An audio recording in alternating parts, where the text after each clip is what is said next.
একদিন লিসা মাটির নিচ থেকে এমন একটা ভয়ঙ্কর কঙ্কালকে খুঁজে পায় যার কিনা একজোড়া ডানা ছিল, যা দেখে সবাই অনেক ভয় পেয়ে ভাবতে শুরু করে এটা কোনো পরীর কঙ্কাল নাকি রাক্ষসের কঙ্কাল। জনি বলতে শুরু করে এটা একটা পরীর কঙ্কাল, কিন্তু রনি বলতে শুরু করে না এটা রাক্ষসের কঙ্কাল। কিন্তু লিসার ধারণাটা ছিল সব থেকে অদ্ভুত। সে মনে করতো এটা একজন আদি মানবের কঙ্কাল যার হাতে দুইটা ভয়ঙ্কর মাছ কামড়ে ছিল, যার কারণে সে মরে যাওয়ার পর তার হাতগুলো এমন হয়ে গিয়েছে। এরপর সবাই যখনই কঙ্কালটার মালিকানা নিয়ে আলোচনা করছিল তখনই হুমার এসে কঙ্কালটাকে চুরি করে নিয়ে যায়। এরপর সে কঙ্কালটাকে তার বাড়িতে নিয়ে লুকিয়ে ফেলে। কিন্তু তখনই হঠাৎ করে একদল মানুষ তার বাড়ির সামনে এসে পড়ে। তারা সবাই তাদের মনের ইচ্ছা পূরণ করার জন্য সেই পরীর কঙ্কালটাকে ছুঁতে চাইছিল।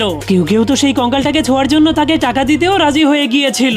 তখনই হুমার বুঝতে পারলো সে টাকা কামানোর একটা উপায় পেয়ে গেছে। এই জন্য সে মানুষের মনের ইচ্ছা পূরণ করার জন্য সেই পরীর কঙ্কালকে টাচ করতে মানুষের কাছ থেকে টাকা নিতে শুরু করে দেয়। কিন্তু লিসা এটা আসলে কি জিনিস তা জানার জন্য অনেক কৌতূহলী ছিল, তাই সে রাতের বেলা চুপি চুপি সেই কঙ্কালের কাছ থেকে একটা হাড়ের টুকরো চুরি করে নিয়ে একজন বিজ্ঞানীকে পরীক্ষা করতে দিয়ে দেয়। তখন সেই পরীক্ষার ফলাফল বের হওয়ার পর লিসা সবাইকে দেখে একত্রিত করে। এরপর সেই বিজ্ঞানীকে জিজ্ঞেস করে এখন আপনি বলুন এটা কিসের কঙ্কাল। কিন্তু বিজ্ঞানী বলে নিশ্চিতভাবে বলা যাচ্ছে না। যা শুনে লিসা অবাক হয়ে বলে তাহলে আপনি এখানে দৌড়ে এলেন কেন? তখন বিজ্ঞানী আজব ভাবে বলতে শুরু করে আমি কি তোমাদের টয়লেট ব্যবহার করতে পারি? যা শুনে লিসা প্রচন্ড রেগে একটা লাঠি নিয়ে যখনই সেই কঙ্কালটাকে ভেঙে ফেলতে যায় তখনই সে দেখতে পায় কঙ্কালটা সেই রুম থেকে গায়েব হয়ে গিয়েছে, যার কারণে হুমার তার টাকার কাজটা হারিয়ে প্রচন্ড ভয় পেয়ে যায়। যখনই সবাই জানতে পেল সেই পরীর কঙ্কালটা হারিয়ে গেছে তখনই পুলিশ এসে লিসাকে ধরে আদালতে নিয়ে গেল।